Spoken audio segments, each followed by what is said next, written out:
What's up, everybody? Welcome to the Awake and Sober Podcast, a podcast about life and recovery through Christ.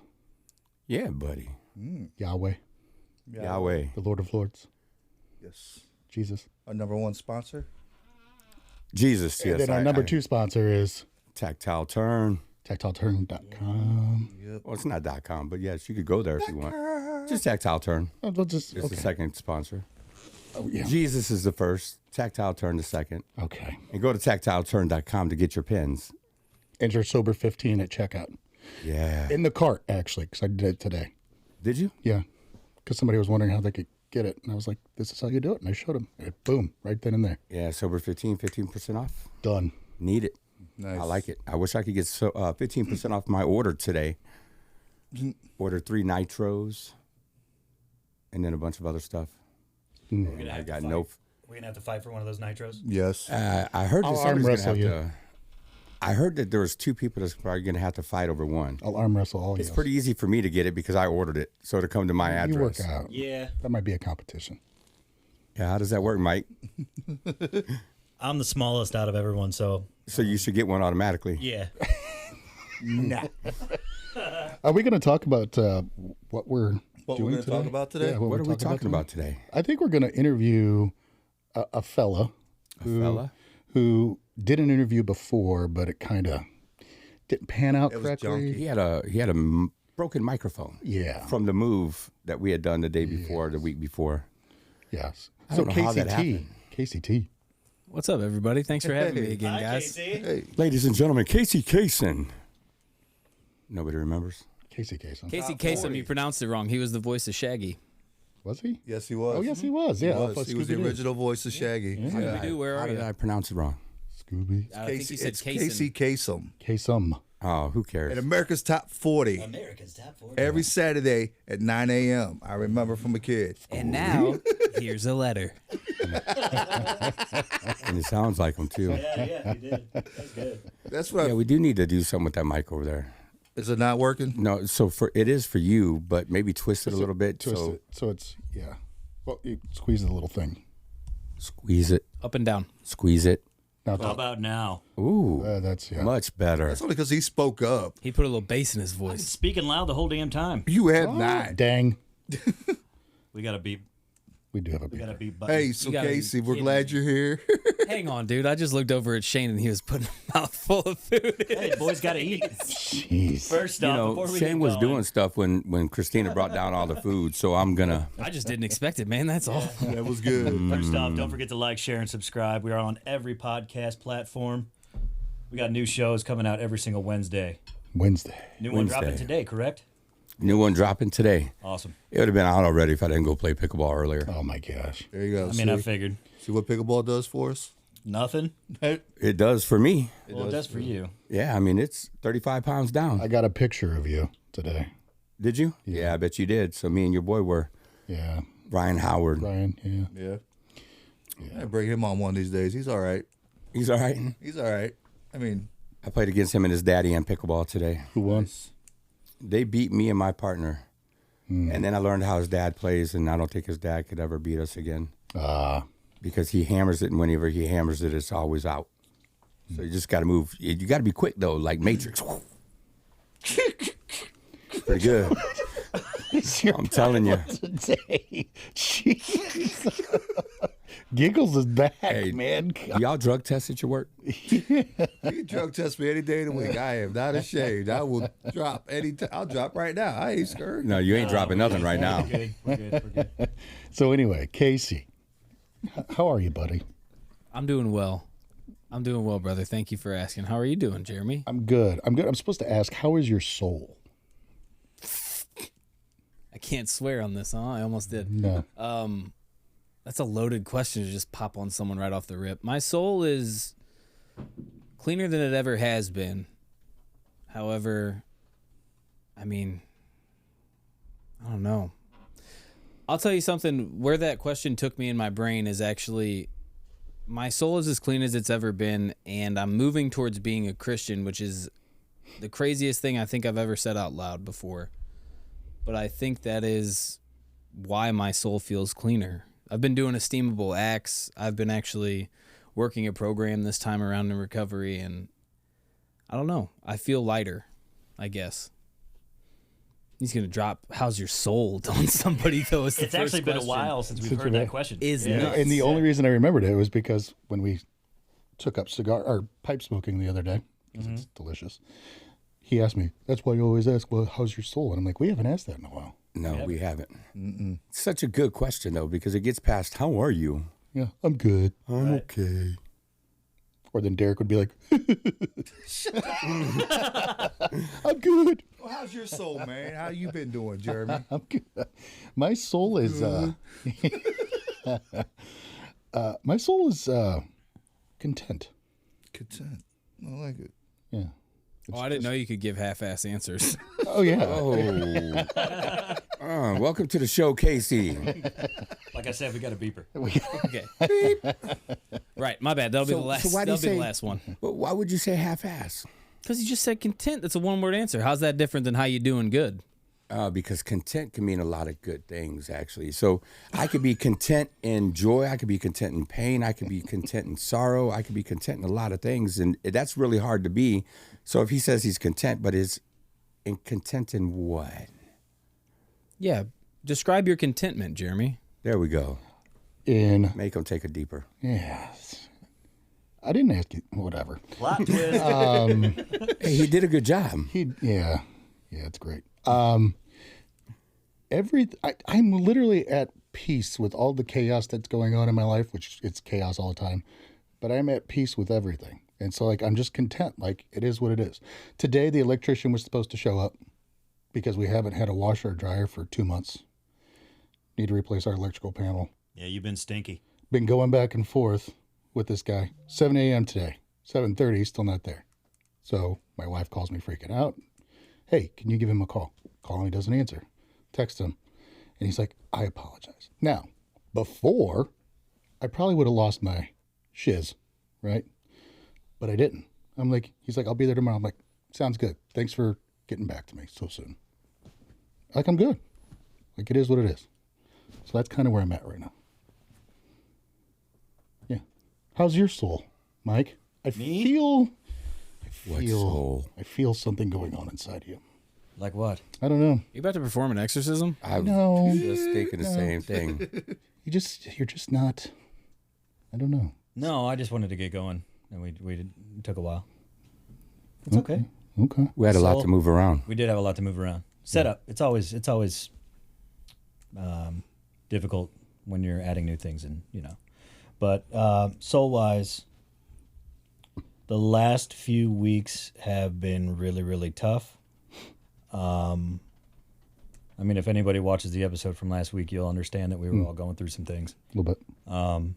But I'm getting to a point to where I'm coming out of that kind of downswing where I wasn't doing the right thing, and my soul was definitely paying the price. I'm getting to a point of contentment, or content. I'm getting to a point of more peace. But I also know that can be fickle, and that can go away at any time. Fickle. It can change up very, very quickly. So right now, I'm just trying to be present. I'm trying to take it all in and not freak out. You're doing good. Thank you. Mike's been thumbing a thesaurus lately because yesterday he took me to work and it was foggy, dreary out, and he goes, "What a doldrum of a day." So You looked up the word. Clearly, He's looking up TikTok videos of big words. I don't have TikTok. Webster's Chinese relevant word of the propaganda. day. I don't have that. No, it's a doldrum. It's dark and dreary. Doldrum. So did you need to say both or all those words? No, I just said what a doldrum of a drive. It's gross. I can't take you seriously. I was taken aback when he said it. He even went. He goes, I got stunned. Wow, that's like a perfect word for right now. That encapsulates this day beautifully. Yeah. So, Absolutely. Giggles, how's your soul? Content. Come on, get off. No. This is for real though. Like, I don't want to just be like, I'm good and all, but I had a tough day yesterday. Like, dude, I broke. I'm not gonna lie. But then something was said to me, and the way I took it, and I come to realize they were right, and I need to start looking at it more like that. When things go wrong with what I do in my position, I feel like, man, what could I have done different? What could I want to keep blaming myself, but a lot of times it's not my fault. It's not how I presented it. It's not how I carried myself. It's just, I don't want to be like the person on the other side of that phone's a jerk, but sometimes it gets to be that way. It's not always my fault. It ain't my fault. I don't have to blame myself. I don't have to take it out on myself. I don't have to feel bad because somebody didn't get approved. I'm not there to sit there and hustle somebody and stuff. It's not my fault. And ever since I took that in, and I've just become more content with what I'm doing. It ain't my fault. I do that. No, I'm just kidding. About time. Yep. About Shane, time. Yo. You ain't getting out of this. How's your soul? Man, beautiful. Let me tell you, it has been a complete 180 for me. I know for a fact that meds are kicked in pretty well. I have more energy. I have more everything lately. It's back to being a wonderful life. I got a great wife upstairs. Made us all some dinner real quick. And I mean, Thank you, Christina. Shout out to Christina for dinner. Woo. So good. see what happens when Shane's head is right? Christina, I ain't got to worry. And she's just going to cook for us real quick. And Mama's just throw happy. it down. Yeah. Mama's happy. Yeah. I'm not being a jerk. I like to look at myself in the mirror again. For a long time, I was back to that. I don't want to see myself. I hated myself. And, way past it now. Now just watch our world. We're coming. Oh, watch it. Look it out now. Watch out now. Watch it. What you going to ask? I don't have any questions. I thought you were going to ask something. Oh, we got some questions for you, though. Yeah, now that we do. This is what we're doing here today. We're having an interview with Casey. Casey, where was you born and how was your life like being growing up? I was born January 7th, 1995, on a cool Saturday morning. I remember Don't that. bring it out of me, Jeremy. I'm not allowed to say bad things. But I was the third child of two parents who definitely, fancied the drink. But I was far younger than my brother and sister, so that posed some different growing pains, I guess you would say. It was also awesome though because I got to have an older brother and sister that were there. I always looked at them as teammates in my childhood, like they were my teammates. We always did everything together. They picked on their younger brother the way older siblings generally do, but I mean, I was very happy to have them in my life. And we lived in something I took for granted. When I was born, we lived in O'Fallon, but then we very shortly after moved to Lake St. Louis because we needed more room. And something I took for granted all my life was getting to grow up in Lake St. Louis and what an amazing freaking area it is and how much there always was to do. And, between playing golf down the street or playing tennis down the street, now playing pickleball down the street from my mom's house growing up and having a baseball field that was baseball was my number one outlet my whole life. And truthfully, probably the biggest love of my life up until a couple years ago, really. Baseball was my number one love, and it was my number one loss whenever I lost my career to play. But growing up in Lake St. Louis was amazing. Having my family members, as dysfunctional of a scene as we were from time to time, wouldn't trade any of it for the world. So what do you mean by it was your greatest love until a couple years ago? So I met a girl.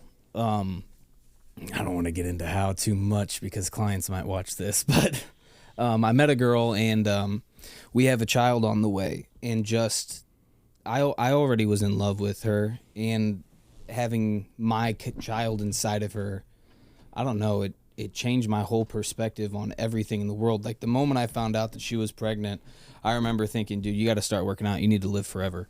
You need to be there, because losing my dad when I was 22, I don't know. I was just you can't leave your kid. You got to make sure you live forever. You got to start getting your stuff together, man. And just knowing that she's carrying our child, and I don't know. I've never felt anything like it before. Right on.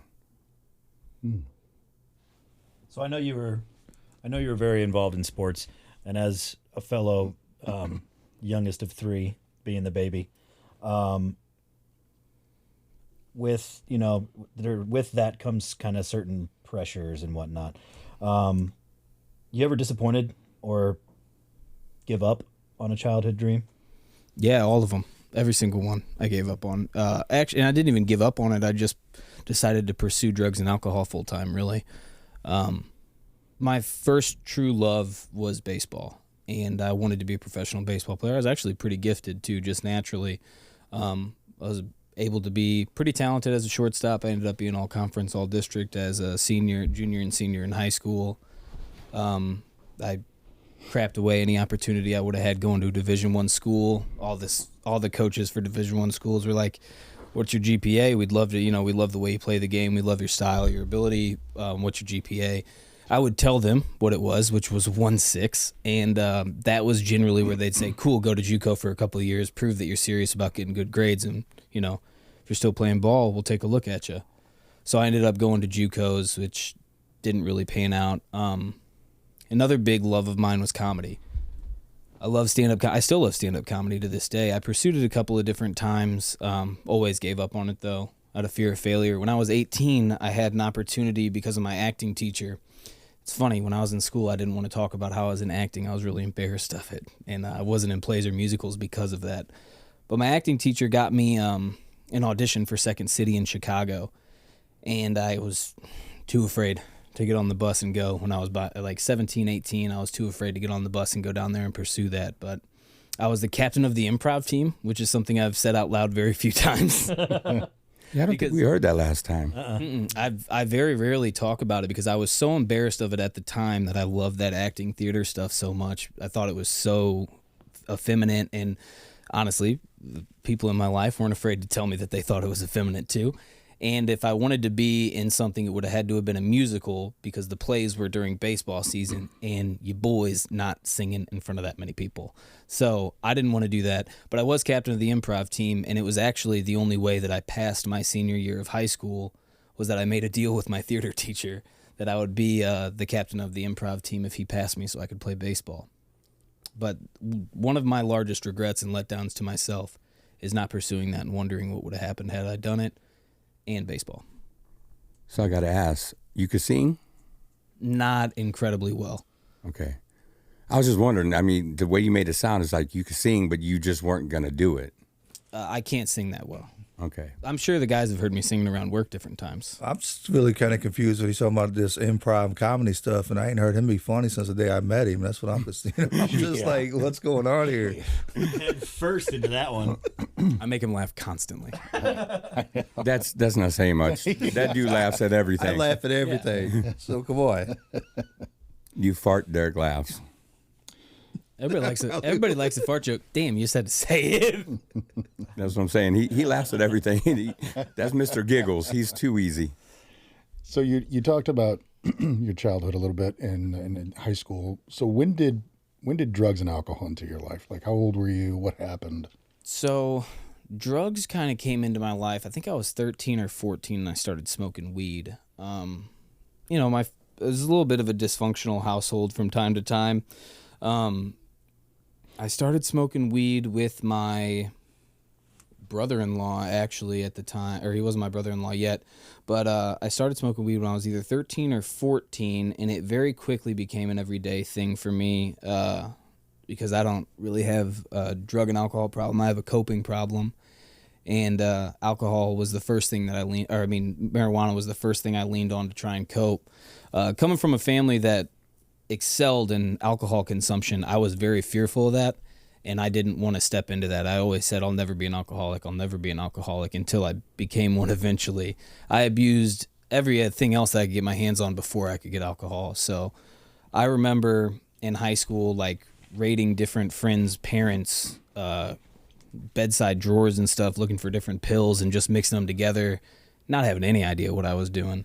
And then eventually, when I was a senior in high school, my dad got in a really bad car accident. And he passed away. That was the first time he passed away. He passed away a couple of times, and they brought him back. But that was the first time he did. And I remember when he was going to stop drinking because of the accident. You know, it was going to be the thing that saved my family's life. And whenever he got out and started drinking again, I let go of hope. I denounced God. I hated the world. And it wasn't until recently that I started exploring faith again.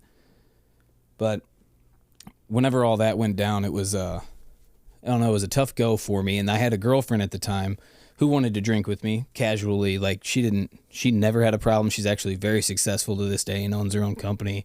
But she was like, why don't we drink together? I'd like to be the first person you drink with. And I said, okay. And I drank with her that night, relatively normal night. The very next day, I was by myself in my parents' house. My dad was still in the hospital, and I poured their pop-off vodka into a Gatorade bottle. And I didn't realize that, like, a 20-ounce Gatorade bottle is an awful lot of vodka for someone to drink. So I downed it and was blackout drunk. I don't remember much except for waking up the next day and deducing that I had peed on myself. And it was because I pulled down my pants outside on the side of the house. I didn't want my parents to know, or I didn't want my mom to know I was drunk. So I pulled down my pants on the side of the house and went pee, but I forgot to lift up my shirt. So I peed all over my shirt and slept in it. And I cracked that code when I woke up. I drank alcoholically almost immediately. And it was to cope with some difficulties in my life at the time. I wanted to say thank you for bringing up the fact that, you know, your dad had passed a couple times, because I really got, you said it was your senior year, and you just said earlier that you were 22. So I'm like, dude, what? Yeah, nobody else caught that. He was resilient. He passed away a few times. And in fact, the last time when they were like, hey, man, you really need to say goodbye to your dad, I was like, I've done that a couple of times. You guys are going to save him. Don't worry. You'll fix him up. And he actually had gotten an opportunity to, I didn't realize this at the time, but when I was 22, the last time I took him to the hospital, he actually was saying goodbye to me as I was going to get him a wheelchair. He knew he was dying, and I had no idea. I was like, they're going to save you. Quit being weird. Don't talk about your feelings towards me. We're going to be fine. But then whenever I came back with the wheelchair, he was gone. And his last words to me were, Casey, I love you. I'm proud of you. Take care of your mother. And I was just like, whoops. What are you talking about? You're going to be fine. We're going to be fine. And then when I came back with the wheelchair, he was just comatose. I never got to talk to him again. But I got to have that moment with him, which is something that I am very, very grateful for. It is not a good way, but a good way. Yeah. It was, under the circumstances, I think it was the best thing. Yeah, but a lot of burden to leave you with too, though. Yeah, and I carried that. Yeah. I carried that an awful lot. I wasn't always the best at being there for my mom. I lived with her all the time, but, you know, that was an active addiction. When my dad passed, I really put my foot on the gas pedal. I remember that night I had taken quite a few alprazolam or something. I don't know, some goofball benzo. And I had taken quite a few of them, and I had drank 2 pints the night that he passed, and I was on my way home in my sister's old green Saturn. It probably had expired plates. I was driving like 90 miles an hour on the way home, and I got pulled over by a cop drunk and on Xanax or whatever type of benzo it was. And my sister came running after them because she knew. So she was running after the cop, and she was like, no, please don't. Our dad just died. Our dad just died. And the guy just poked his head in the window and said, drive home safe. Keep it under 70. Wow. Pretty lucky. Where were you at? St. Peter's. Where were you? That's a double wow then. But yeah, because I'm like, you said keep it under 70. Where was you driving at? I was driving on Highway 70, headed west in about at the 370 exit. And your sister was running down. She ran down the highway at 70 miles an hour. Her and her husband at the time were behind us, driving in the other car that they owned at the time. And Krista got out of the car and started sprinting at him. Okay. And I was like, "You're gonna get shot, lady." That's what I was thinking. Yeah. Dun, dun, dun. Right. Yeah, you just said you keep it under 70. Your sister was running up to the car. I'm like, what? I was fully like, I'm going to prison. I don't care. I don't care at all about anything right now. Whatever. I know. Yeah, that hit the whole family pretty hard. It did. We were all ready, but we weren't ready. We can never be ready. Yeah. I mean, no matter how much time we have to prepare, it still don't take away the pain. It don't take away the loss. Don't take away that hole in the family. Well, and that's something I didn't think about, was that void that it left. Right. Because him passing and getting over that was one thing, but the lack of his presence was monumental. So you shared that that was kind of a tipping point for you. Oh, yeah. Right? So how long after that did you realize I have a problem? Maybe I need to get help? I knew in the moment, if I was being honest with myself, but I didn't want help. I knew that it was a problem. I knew that I was an alcoholic, but I thought that was a badge of honor at the time still. And I went on for 4 years until I was like, okay, I'm in a really dark place. One day I looked up, it was that gradual descent. And one day I looked around and I was like, dude, you're 26, you're living in your mom's house, you don't really pay her any bills anymore. You just get drunk all day, you mooch off of her, you're supposed to be here taking care of her, and just started to turn on myself and was like, man, look at yourself. You could have been a Division I athlete. You could have been potentially an improv comedy star with Second City, and who knows what could have happened, where you would have gone from there. And it just, everything, my whole world turned really, really dark. And how old were you when that happened? 26, you said? 26. Yeah. 26 stuff got really, really dark, and I knew that it was either get help the way my sister did and had proven to me that it was possible that Thomasons could get sober if they wanted to, if they had the drive to do it. And it was either that or take my life, because that's where I was at.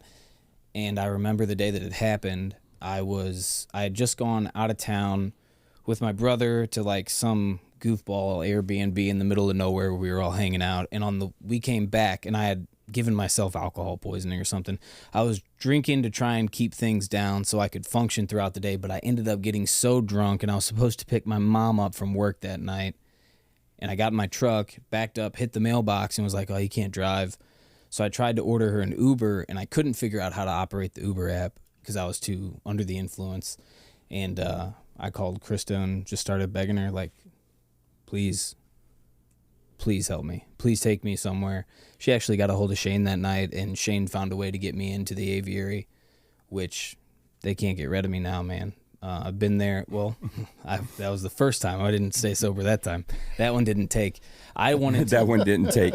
So that one didn't take, or Casey didn't take? Yeah. Which one is that? Well, I didn't want to be sober. I wanted to learn how to control my drinking. I wanted to pick and choose still. Like, I wanted this stuff of recovery sounded really nice. That stuff sounded weak, and I didn't care about that. I didn't want to do that. I wasn't willing to do that. I didn't need to do that. Did it sound weak, or did it sound too hard, or what? Well, it was way too hard, but Casey would say that it was weak back then. Just so that way you could cover yourself? It's soft, it's stupid. Right. I don't need that. That's for weak people. I don't need help. I can do this on my own. Wrong. And then, Way wrong. I learned a couple more times, too. That you Yeah, I was can't about do to it that say, way. there was probably a couple more times in there. Oh, yeah. How many times? I've relapsed two times after leaving, or 2 times after leaving treatment. I've tried to get sober a lot of times on my own, just different little run-ins with it. Right. And then I would pick and choose, okay, well, I'll still do this. Okay, well, I'll still try and use this. And the last time that I relapsed was August 27th, 2022. Was my last, like, relapse, I guess. I was working at the aviary at the time. I went from being a recovery coach to then moving to being the brick house manager and being in charge of the sober living house. And then I went to admissions. And I had stopped going to meetings entirely. I had never gotten a sponsor throughout that time in recovery. Entirely stopped going to meetings. The only thing that I was getting from my recovery was from counseling the guys at the brick house and running groups at the brick house. That was my only engagement with recovery and how I was filling my cup in any way. And then I moved to admissions, where I was at a desk all day, which I hated. I hate sitting at my desk now when I have to. I even went on a walk with a client today, so I didn't have to sit at my desk for a one-on-one. Smart move. But I went to admissions. I didn't enjoy the job very much. It just wasn't for me. And it's nothing against admissions or what they do. They're great at what they do too, actually, at the aviary. And it just wasn't for me. I didn't enjoy it. I enjoyed talking to other addicts face to face and trying to help people get through things I got through or troubleshoot stuff with them, help them get where they want to go. And in admissions, I just wasn't doing the same thing. Then I helped. So I'm moving out, right back to the callback to my dad saying, take care of your mom. I'd been living with her up to this point, and now I'm with Brianna. I'm ready to move out and move in with her and start our life together. But I was like, man, Dad, give me a sign. Just give me a sign that it is okay to leave Mom. Now, I'm already moving my stuff into the apartment, and I looked at my phone, and it was the 5-year anniversary of my dad's death. And I was like, you left your mom. Everything crashed in. That was just the straw that broke the camel's back. Or looking back on it, that was all that was. Because everything had been mounting up and mounting up. But when I saw my phone and that I left my mom, boom, that was all I needed. And I looked at the bathroom countertop, and I was crying, and I saw my mouthwash sitting there. I had never thought about drinking it before. It never even crossed my mind. Even in the moment, I didn't really think about it. I opened it, put it in my mouth, swished it around, swallowed it. And I felt the warmth go down my body. And I knew that if I kept drinking it, it would kill that feeling immediately. And I didn't have to hate myself anymore. So, mouthwash was my drug of choice for about 10 days. I was telling Mike on the way here, actually, because we passed this Dollar General. There's a Dollar General on the highway on 61 South, heading home from the aviary. I would pop in that Dollar General for 10 days in a row and get the off-brand mouthwash because Listerine was too ritzy for my blood, I guess. And I would drink the off-brand mouthwash and then get home, put it on the counter, and drink it. Mike asked me on the way here, like, why didn't you just get real liquor? And it was because some of those lies that we tell ourselves. I was like, first of all, I could justify that mouthwash wasn't a relapse in my head. I just really give a hoot about my oral hygiene, you know? But looking back, I didn't have to hide it anywhere. I could put it right on the bathroom counter. I didn't have to worry about my breath smelling like it. I didn't have to worry about someone watching me purchase it. I didn't have to worry about anything except for getting caught swallowing it. Here's what's crazy, though. I'm driving Cora home, and she straight up said, my uncle has a problem with mouthwash. Oh, wow. She saw me. She's your niece. She's my oldest niece, yeah. Yeah, She's also the closest person to me in the whole world. But she saw me. We were going to Deerberg's one day. We were going to go to Deerberg's one day. I remember the exact moment that this happened because she saw me and goes, did you swallow that? And I was like, yeah. Trying to brush it off. Like, get in the back of the throat, you know? But, yeah, that latched on, and she knew. And I knew that she knew. Yeah, and she came to me immediately. As soon as I was driving her home from youth, Yeah. Cora came up and said, my dad's doing it. He's got a problem with mouthwash now. Uncle, yeah. Well, Dad, yeah, Uncle. I don't know why I always say that, too. That ain't the first time. But just because Cora loves you to death. I just seen her the other night at wrestling. She's awesome, man. Yeah, she's a cool kid, man. Love her to death. She made she made varsity softball as a freshman, too. I was so proud of her. And that don't surprise me at all. She'll do that all 4 years. 100%. Kick that butt all 4 years. Cora, we love you. And that little girl can bake a cake, man. Let me tell you, when I was struggling with the passing of my brother, that little girl made me a cake, sat it on my. They didn't want to leave it with me, but sat it on my porch. She says, "Hey, there's a cake on your porch for you." Yeah, she's good, man. I'm like, okay. I'll take it. So what? I did. I crushed it. She texted me the other day out of the blue. Miss you. I'm like, man, you bring a tear to a guy's eye, girl. You better quit that. She wants to be a counselor or a therapist when she gets She'll be older. a darn good one. Mm-hmm. She'll be a darn good one. So what happened that got you back into the program or in the program like you are now, which is different than you've ever done it before? The gift of desperation and some great friends. The gift of desperation, though, was something that had always been fleeting in me. Every time I wanted to get sober, I was super desperate until I cleared up. And then when I cleared up, my pride and ego came back as strong as ever. And I would just walk away and turn my back on everything that had worked for me. Now I call it taking my spiritual medicine because I would get to feeling better. I'd be like, I don't need the meeting, I feel better. I don't need a sponsor, I feel better. I'd be like, well, the reason that I feel better is because I've been doing those things, and being conscious of that and taking my spiritual medication is the only way that I can keep my demons away. But specifically, I had an impromptu intervention held for me because I'd relapsed on mouthwash for a while, but then I actually Brianna called Jeremy because I was honest with Brianna, and I was just breaking down crying in what's now is going to be my son's room. And I was just bawling in this room. She said, "What is going on with you?" I said, "I relapsed, and I don't know what to do because I can't be honest." And she called Jeremy and put it on speaker and was just like, "Do you want to tell him or do you want me to tell him?" And I was like, "I have to tell him because he will not respect me if you're the one who tells him." So I told Jeremy what had happened. Jeremy said, "My dad's chairing a meeting tonight. Go up to the 212 Club." I was supposed to go to Shinedown with him that night. You guys were talking about the concert that Jelly Roll performed at with Shinedown. I was supposed to be there with Jeremy that night, and I was not because I needed to go to that meeting.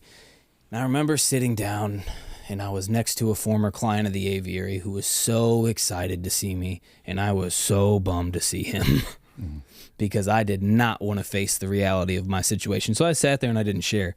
I just shut up, and I sat there. And then about a week later, one of my best friend's weddings in Branson was going on, and I didn't want to miss my best friend's wedding, and I was like, I'll be fine. I went to his bachelor party. I didn't drink. I didn't use any drugs, and there were drugs and alcohol, and, I had to just whatever. So I went to the wedding, and it did not take long for my brain. I got through the rehearsal dinner, urges just gnawing at me, and Jeremy had said multiple times, "Call me when you need to," and Mike did too, actually. And I didn't ever call. Urges and triggers were at me all weekend, and I let my brain talk for long enough to where it got me, and it convinced me because I didn't call another alcoholic and I didn't call another addict. And looking back, I am kind of glad that I didn't now, which is crazy to say. But I didn't call anyone, and my brain finally got me at the reception, and it said, "You already relapsed. You got back on track before. You can do it again. Drink tonight. No one's going to blame you." And then I drank.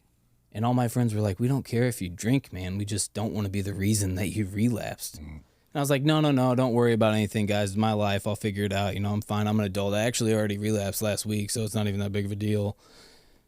Whatever I could say to get away with it. I'll stop tomorrow. And I woke up, and tomorrow came.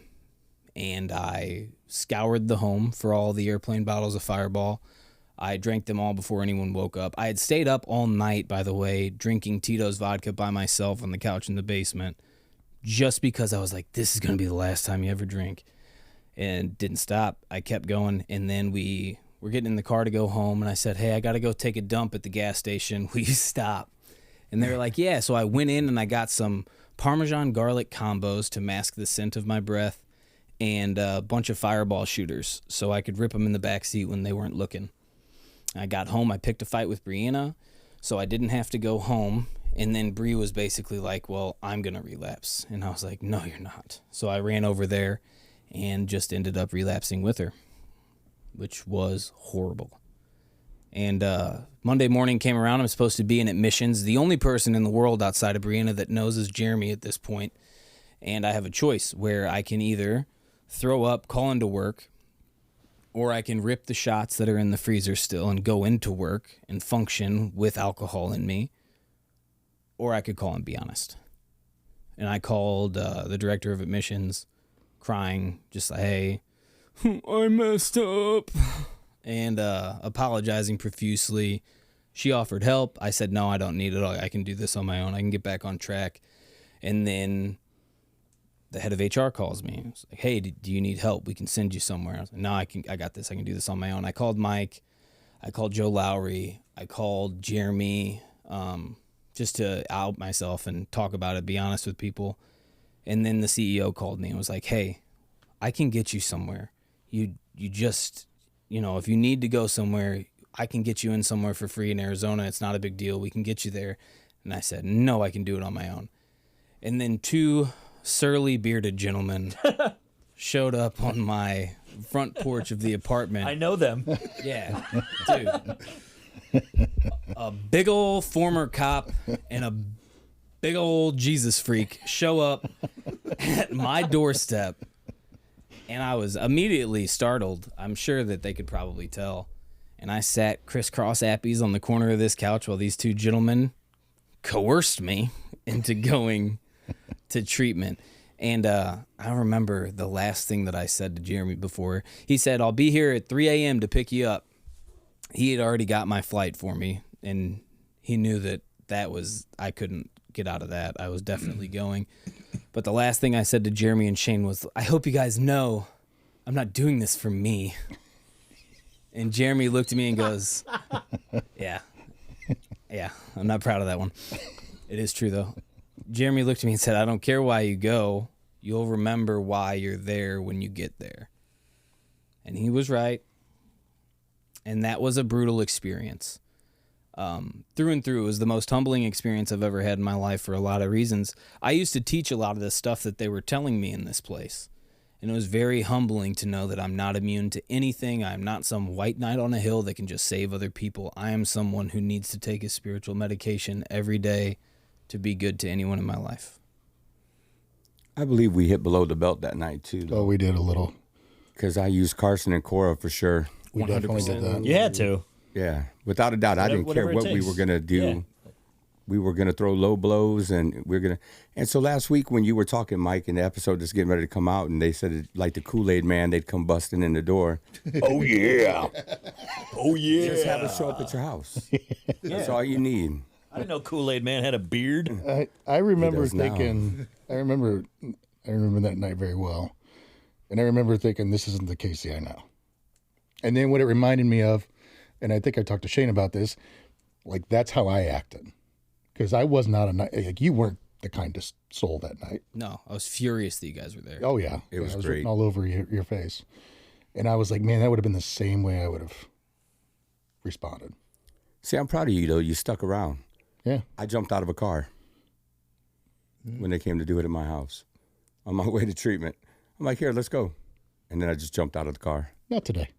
Not today, Satan.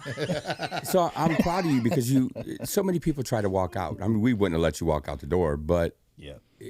so many people try to walk out and walk away. And you sat there and took it because you know you needed to take it. I had an understanding at that time that if I walked away from you guys, I was walking away from the aviary. I was walking away from all the progress that I had made over the last year and a half. Even though I hadn't worked the program, I had grown a lot through that year and a half. I was going to walk away from all that. I was going to walk away from the aviary. I was going to walk away from my friendships with you guys. I was going to go straight back to being that miserable guy. Bree wasn't going to have me there. I was going to go back to my mother's home and transport myself straight back to my original rock bottom and then descend from there way further. So, yeah, you guys got me. You guys ended up, truthfully, I was not going to get help. I was going to try and do it on my own, and it was going to be to no avail. Yeah. So you've talked about, relationships with friends and some of the people that did help you, right? What would you say, what is your experience, with addiction and recovery, obviously? What advice would you give to someone or the loved ones of someone still struggling? Let them hit their bottom. It's going to be hard. It's going to feel borderline impossible especially if you love them. But you can't be the safety net that keeps them from hitting their rock bottom because you will keep them sick forever. And you will be a reason why they are sick. You won't be to blame. That's not what I'm saying. But you will act as a net that catches them before they hit their rock bottom. You'll have a role in it, though. 100%. Yeah. Yeah, I think that was one of the greatest things I ever heard, and we talked about it at your last interview, was let them hit the ground first. Yeah. You could offer them a hand up afterwards, but let them hit and bounce a couple times if they need to. It'll be all right. Yeah, It'll be let okay. them try and start getting up on their own. Yeah. And you could offer a hand. Don't bend all the way down. Let them still reach up to get you. Or you could just be from the corner. Here's how I got up. Put your right foot down. It's kind of painful, though. We call it making the world small, right? Yeah. Make their world small and make them see that they need to change. Yeah, and that made me respect my sister more than probably anything. And she's done a lot of things. She's overcame a lot of things in her life. She's done a lot of very respectable and commendable things throughout her lifetime. But her little brother, and I know how much she loves me, and she, to a huge extent, played my mother's role in my life, half of the time. Mm-hmm. So watching me descend that way could not have been easy. Mm-mm. It couldn't have been easy to not get in there and say something well before she did, especially with how mean I was to her when she stopped drinking. And she just sat back and waited and waited. And it was the absolutely right thing to do, because if anyone tried to tell me what to do, it was going to be bad. But specifically, if Krista did it, it would have created so much separation between me and what she wanted. So she sat back there and she watched me descend for years. And she was so happy when she called that night, the first time that you went in. She was, hey, he's going. Get him. And I said, cool, let's do this. Yeah. So She was not so stoked the second time. she was not. Especially when they sent you away. Oh, she was furious. I was so drunk, though. And I was, oh, God. I was heated too, though. Yeah, they turned me away. But I remember walking up like I owned the place. Like, you guys think that I'm a lot now. When I was drunk walking up to this front porch, I was like, what's up, everybody? I'm Casey. I run the aviary. I used to be here a couple months ago. I was shaking hands, kissing babies. I would have loved to have been there. Me too. I really would have. I wish we would have been on the flight. See, I call it shaking babies and kissing hands, but however you need to say it. And then the next day when I got there, even worse, whenever I came back, I was way more drunk, and it was in the morning time. And now, I don't remember what time of day it was, but people were out back playing wiffle ball, and I was like, I was a great baseball player. Let me get over here. I couldn't hit a volleyball. It was bad. And I was talking about how great I was, which is really, really upsetting. But you were trying. Yeah. I tried my best. You were that guy. And failed. I tried so hard I fell over.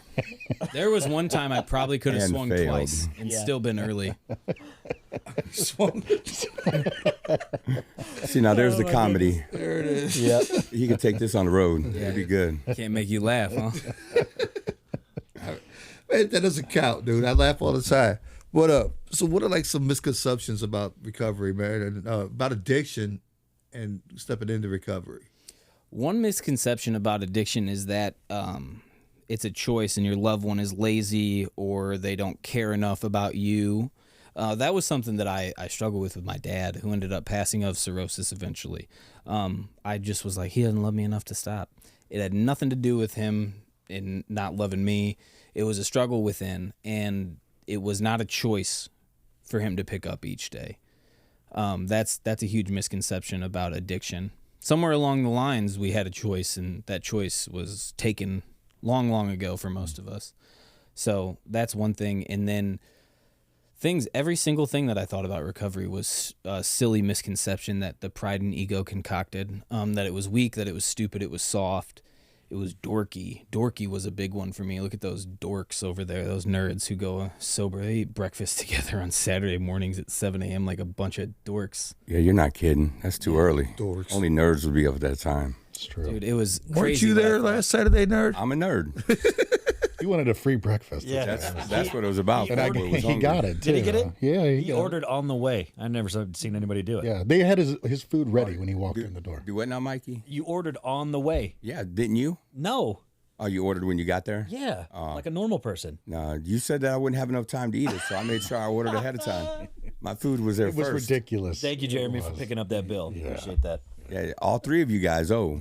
Now y'all owe Jeremy. Yeah. They bet me if I didn't show up, I had to buy all three of their breakfasts. But if I did show up, they'd buy me breakfast. Fat boy don't miss a meal. Did you go to the meeting? Yeah, I went to the He went to meeting. the meeting, too, which is just... But neither one of us got to stay the whole time. Yeah, because I went to work. Thank Yeah, you. that's what you did. You went to work. I did.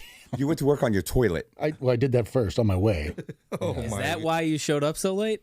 Yes. Yeah, because breakfast was You told me this morning that breakfast you was left. knocking. Did you go home first? Yes, he went home. He said that nobody has ever seen anybody drive up his drive Yeah, that did you fast not before. see? Yeah, remember I put that in the text thread. I said nobody's ever seen anybody drive up there. Yeah, Dude, I'm telling you, breakfast was bad. It was delicious, good. but It was good bad. bad. Yeah, it was good bad. Yeah, Jeremy told me that he left halfway through the meeting, and I was like, "You didn't show up until 10:30." And I saw the way you drive, sir. Yes. For everyone out there, Right. halfway through the meeting is not like 8:30. So you had a couple hours at home to really pile it on. It's a Yeah. 45-minute drive. No, it's not. Not for you. I lived it. Poking holes in that one right away. It was an hour and a half on toilet, 30-minute drive. Yeah, in traffic, 30 minutes. Yeah. So anyway, Have you ever had him pass you driving down 61 as you're driving? I doing your always thing? think it's a And this cop. guy, Yeah, but you drive like you're driving Miss Daisy. You don't count. to that being doesn't passed. matter. The way he came swerving around me in the car next to it, I'm like, dude, did you just pass me? We've had some pretty epic text battles. As soon as I see him passing me, So he's pretty. dipping. It's not pretty at all.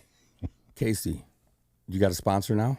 Yeah, You working the steps? I am. However, I've been log jammed at step 4 for a while. Bazinga! I think we should bring him back in April. Yeah, I think so. Talk Good about idea. it. Yeah. So why logjam? You want excuses or do you want real? Now I went real. I'm scared. I'm a little bit scared. What are you scared of? Just intimidated putting all those things on paper, and my life has had a lot of different hectic twists and turns as of late that has been giving me every excuse to take my foot off the gas pedal in different situations. Let me tell you, get yourself a tactile turn pen and it won't be so scary. Yes. Oh, did you see what you did there? Oh, yeah. like it. Shucky Yeah. ducky. TactileDirt.com. Yeah, Enter buddy. Sober15. Get 15% off your order. That will help you. Yeah, it will. I will let you use my pen, and you tell me after a day of using my pen, are you going to own your own tactile turn pen? You know what They we are should that do? awesome. You know what we should do? What's that? Maybe we should give him one tonight to send him with to start his 4-step. Ooh, sure. I like that. I've touched Jeremy's pin. I've picked up before, and it's like a little nightstick. It is. Yeah. And It's if dense. And if I handed you a stainless steel one, man, you're talking about a nightstick. It won't dent. Yeah. It'll dent what it hits. I bet that looks like Oh, the hey. Men in Black flasher brought my- too. It does. Yeah, it It's 100% neuralizer. does. Look at this real quick. We have our look at tactile turn pens. You're going to leave with one Wake today. and sober. And that way you could get started on the 4-step. And I'm telling you, no fear, no nothing. Nothing's going to stop you. Just start writing. I've started it. I got right up to the point where I was about 21. I started being really mean to my dad, and I got to that point, and I was like, I just put down the pen. Do you have the workbooks? I have a workbook, yeah. Okay. But, you know, your dad forgave you. Let's go back to that time in the hospital. So you could have been really mean to your dad, but look at the forgiveness your dad gave you that last day at the hospital. I couldn't forgive myself. But that's your problem. Dad already forgave you. Oh, my dad forgave. My dad never even had to forgive me. He never wore it. He never took it in. Yeah, Dad loves you too much, man. It's time to start writing. I'm going to go get his pen. I'm going to let you guys ask some more questions. There's one thing about this pen, too, man. Very fidgety. You guys aren't helping with the whole dork thing. Dork? I mean, Casey, I was also once like you. Why do I need one? And then I got one, and then I got another one, and now I have 3. And You can't stop. you can't stop. You can't. Yeah. They're addicts. Yeah, we are. Wholeheartedly. Hello? Yeah. Big time. This is Big healthy. Time addicts. Somewhat healthy, you know? So how do you maintain your sobriety on a day-to-day basis now? Meditation has been huge for me. Prayer is something that is relatively new to me. However, I've always, the first time I ever prayed was to my dad. I didn't have any concept of higher power at the time, but I wanted to get more comfortable speaking to the universe, which was my higher power at the time, and I couldn't wrap my head around that genuinely. So, but I knew if my dad could be listening to me, then he would be. So I started praying to my dad and just asking for guidance. And now that has turned into praying to God, which is, I mean, even hearing myself say it through these headphones right now is wild. A couple of years ago, I was a very staunch atheist, and I wanted to disprove the existence of God every chance that I got. And I wanted to convert people into atheism, which, by the way, if you are atheist and that's your belief system, that's wonderful for you. But don't try and convert people. It's a miserable existence thinking that nothing happens after you die. And you go to nothing. Yeah, it's How horrible. do you get created from nothing and then go back to nothing? Which is just like, doesn't make any sense. It doesn't. No, I sorry. was there too. So yeah, Yeah. it doesn't. But make anyway, sense. sorry. It's a dark spot to be. It is. Yeah. Do you feel that is the spirituality angle, the God in your life? Do you think that's playing a part in you maintaining your sobriety? Without a doubt. I can tell you without a doubt that it's the foundation of my entire recovery. Faith has allowed me to have hope.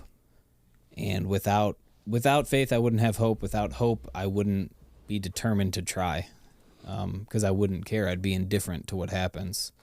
But that hope has come from my spirituality, has come from a faith and a belief in something larger than myself that I think cares I think it cares about my well-being. I think it wants me to be a good person. I think it wants me to do esteemable acts. It wants me to be of service, to help other people and limit their suffering in any way that I can. That has been the foundation of my entire recovery.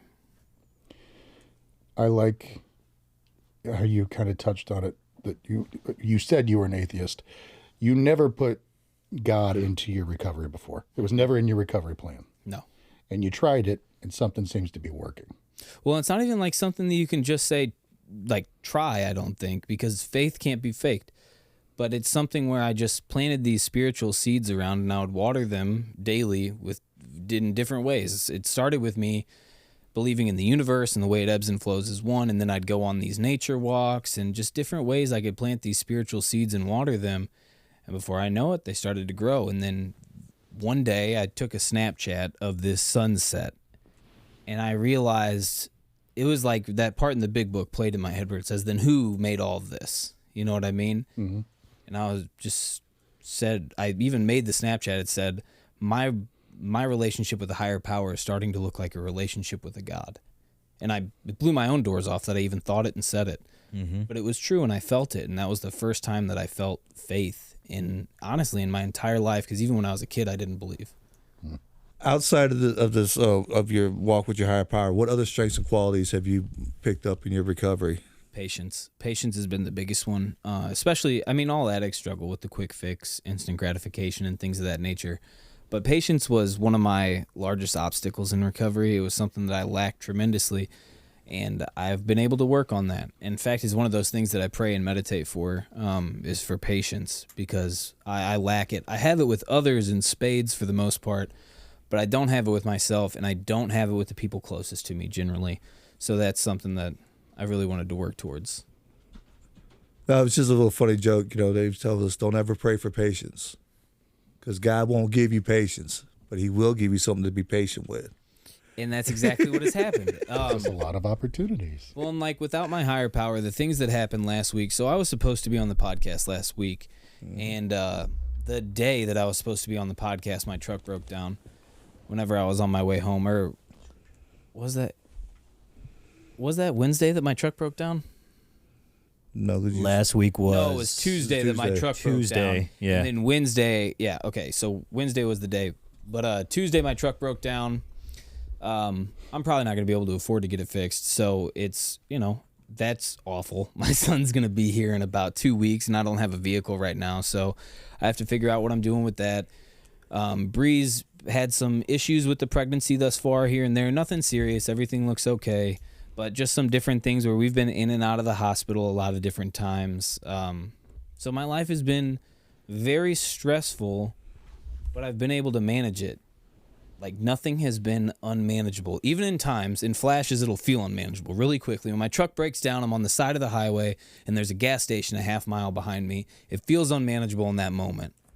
But then I pick up the phone, and I call Jeremy, and I tell Jeremy what's going on with me. I tell him what I'm thinking about, and he tells me exactly what my gut's telling me. Don't do that. What's it going to do? And I know what it's going to do.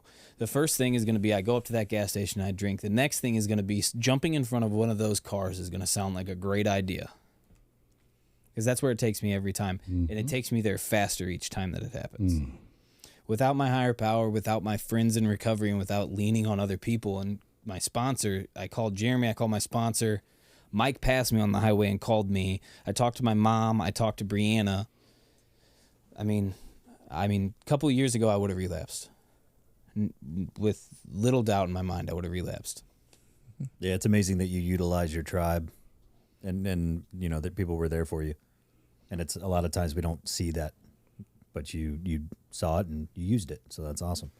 Last thing, I just want to know, what message of hope or inspiration would you give to those still suffering with addiction, or maybe to the families of those still suffering with addiction? It's possible. And not only is it possible, it's actually probable if you do it. And it's as easy as doing it, but it's also as hard as doing it. It is difficult. It is uncomfortable work. But that's what you came to do. The uncomfortable work is essential, and it's way more comfortable than living in misery every day of your lives. It's just scary because the brain craves knowledge and it craves understanding. So it's going to be inherently fearful of change and the unknown, both of which you're traversing in recovery. every single day, because with each step you take into sobriety and each step you take in recovery, you're in uncharted territory. So you're always navigating the unknown and change, which is scary. But it's also a way better life. And you're worth it. I mean, I know that that's a saying that people use ad nauseum, but you are. And it's not this big scary monster that lives under your bed. It's not impossible to do. Life is way more fun without it. So the lies that you tell yourselves are scary. And I know you believe them with all your heart. But there is a better life that awaits for you out there if you are able to engage a program and just work it to the best of your ability. Do the next right thing. It's as easy as that, and it's as hard as that. I dig it. When this episode drops Next week, I'm going to play that last 90 seconds back for you and remind you of your fourth step. I'm going to remind you of everything you just said, and then I'm going to point you to your fourth step. Because I love you.